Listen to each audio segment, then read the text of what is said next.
olá, alegria de estar aqui com você. E hoje o nosso programa vai ser um pouco diferente. Nós vamos conversar com a doutora Vanessa Amorim, que é especialista em direito imobiliário. Bem-vinda, doutora. Muito obrigada, é um prazer estar aqui batendo esse papo com vocês. Eu já pedi licença a ela para tratá-la de você, Vanessa. Não é, Vanessa? Sim, fica mais descontraído, né? Com certeza, até porque a nossa ideia é ter um papo mais informal, né? Tentar levar um pouquinho de informação para quem nos ouve.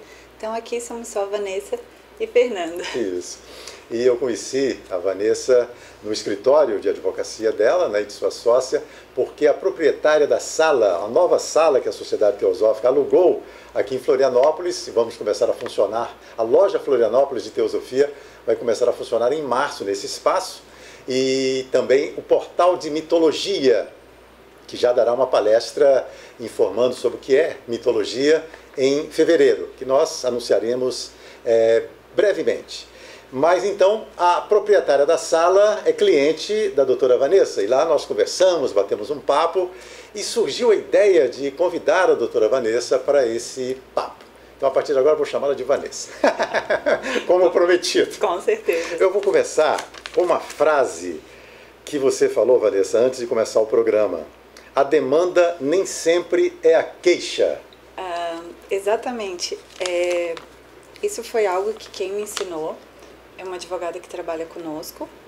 Ela é formada, a primeira formação dela é em psicologia, e uma vez ela nos alertou sobre isso, que nem sempre a demanda é a queixa. E isso foi algo que me tocou profundamente, porque a gente precisa realmente entender o cliente quando ele chega no escritório. Imagino. Porque muitas vezes ele não quer uma demanda judicial, ele não quer um litígio, né? Ele quer alguém que simplesmente ou o escute, que é um caso que nós temos muito relacionado à área do direito de família, né? Que são conflitos que envolvem filhos, que muitas vezes podem envolver traição, guarda, né? Então são assuntos que demandam mais uma certa sensibilidade do advogado do que propriamente um litígio judicial.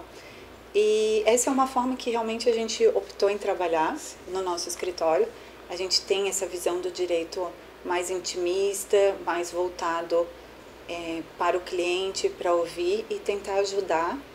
E uma visão mais pacificadora, que eu acho que foi aí que despertou né, essa ideia de conversar. A conciliação. Isso, não é a conciliação, tentar evitar ao máximo que aquela queixa do cliente vire uma demanda judicial. Se a gente identifica, tem casos que realmente, Fernando, as partes não estão preparadas ainda para conciliar. Sim. Isso acontece, né? Até conversamos, tive um acordo que eu levei 3 anos para concluir. Nossa. E consegui concluir sem que fosse necessário nós irmos para a via judicial, né? Então, eu acho que é importante a gente tratar sobre isso e tentar tirar essa visão do direito como litígio. O direito não é só litígio.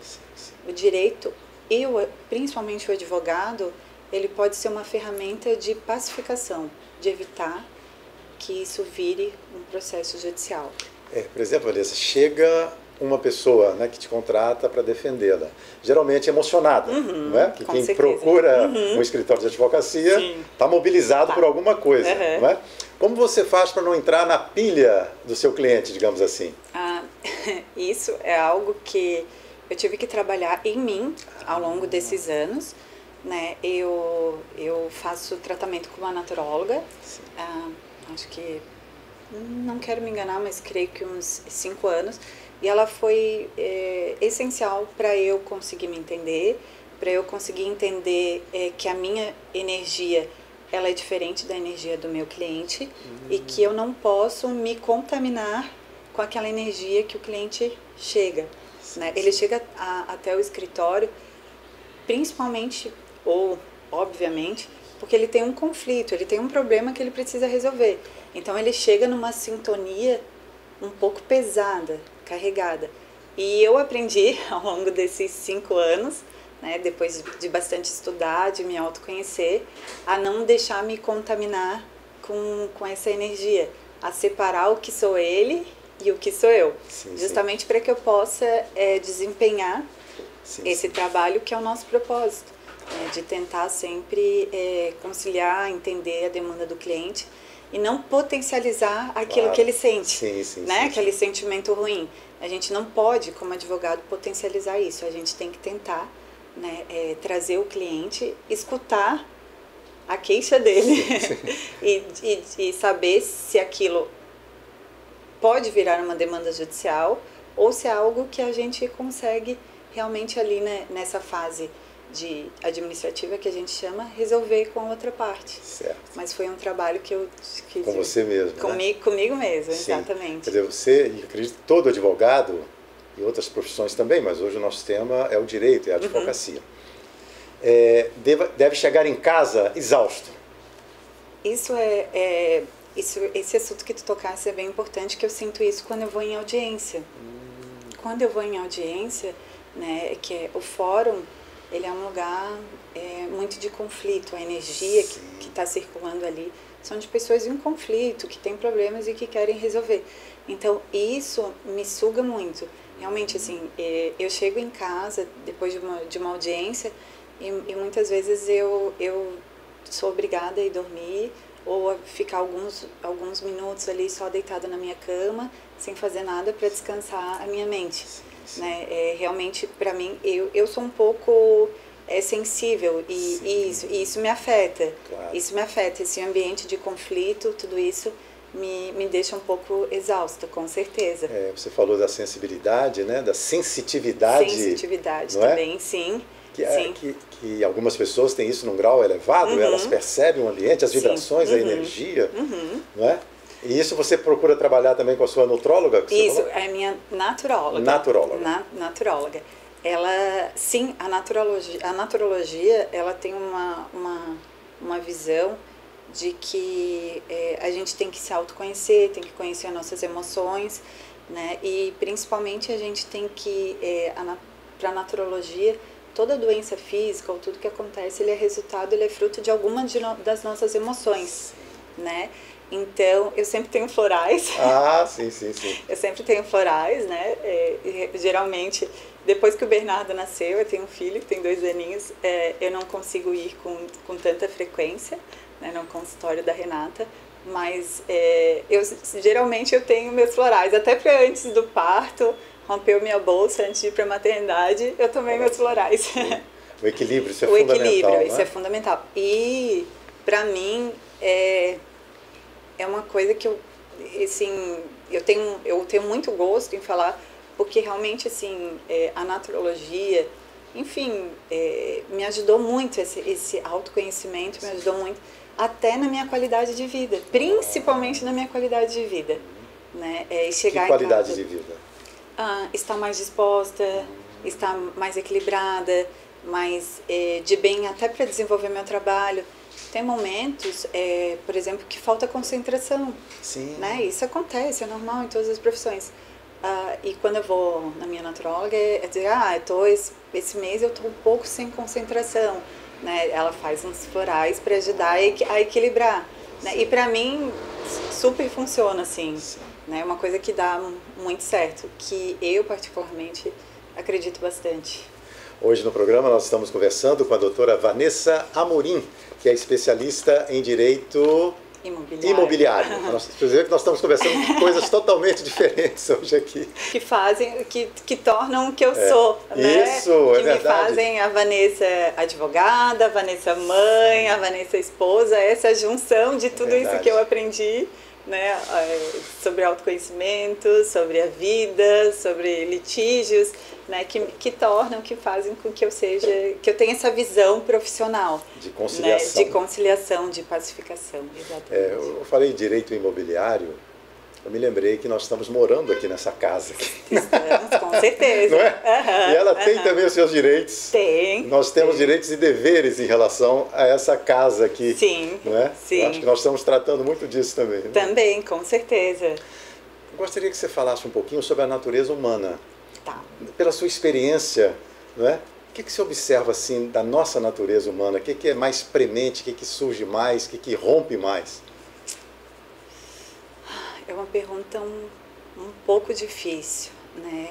Eu eu tenho uma visão, principalmente depois da maternidade, né? Eu tenho um pouco de medo da nossa natureza humana, assim, eu tenho um pouco de medo do que nós estamos nos tornando, assim, e da sociedade que o meu filho vai viver, porque eu sei que daqui a 15, 20 anos, né, quando ele chegar numa fase adulta, né, do jeito que as coisas estão, violência, o desamor, né, é uma coisa tão comum que parece que a gente perdeu um pouco da nossa essência, da nossa natureza humana, né?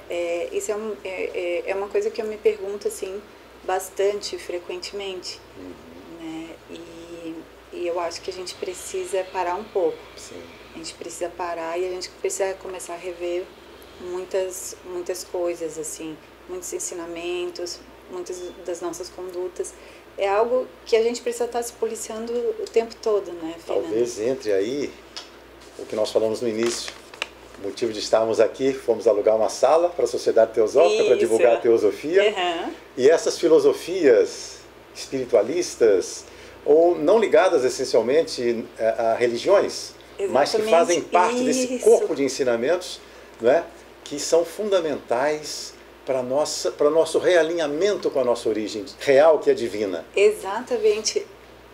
O Silvio já está dizendo que faltam 3 minutos. Nossa conversa está tão interessante que a gente até acabou aqui se perdendo. Não, nós estamos nos encontrando, tentando nos encontrar. Não, perdendo em relação ao tempo, né? Nosso tempo de programa. Mas é bem interessante isso, né? Talvez até esse seja um dos propósitos de eu estar aqui, para que as pessoas comecem até ver o direito por um outro lado, né? Comecem a pensar também e não movimentar essa cultura do processo, porque eu vou processar, porque tentem, né? Conversem com o seu advogado, tentem conversar com outra parte, façam a sua parte também, né? Não cheguem contaminados, não cheguem com essa energia pesada, tentem conciliar com a outra parte, tentem, né? Todas as alternativas, esperem passar um pouco, baixar essa coisa ruim, esse sentimento, né? E se ainda assim não der, aí sim, faça-se, né, um processo judicial e deixe a critério da justiça, que a gente conversou, que é uma coisa tão abstrata, né, esse conceito, a gente definir, para dizer ou tentar entregar uma prestação jurisdicional mais equilibrada possível. Vamos continuar semana que vem? Vamos continuar semana que vem. Porque eu pensei também em colocar, se der tempo, um texto que eu escrevi sobre barragens. E eu coloquei no início assim uma citação de um mestre de sabedoria. A humanidade é que é a grande órfã, a única deserdada sobre essa terra, meu amigo. E é dever de todo homem capaz de um impulso altruísta fazer algo, por pouco que seja, em prol de seu bem-estar.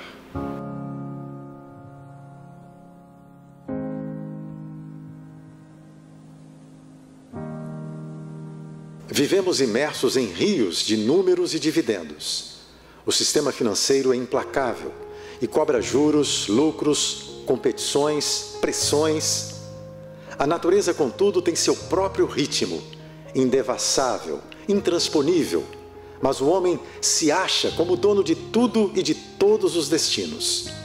Os interesses não medem esforços quando se trata de atingir metas.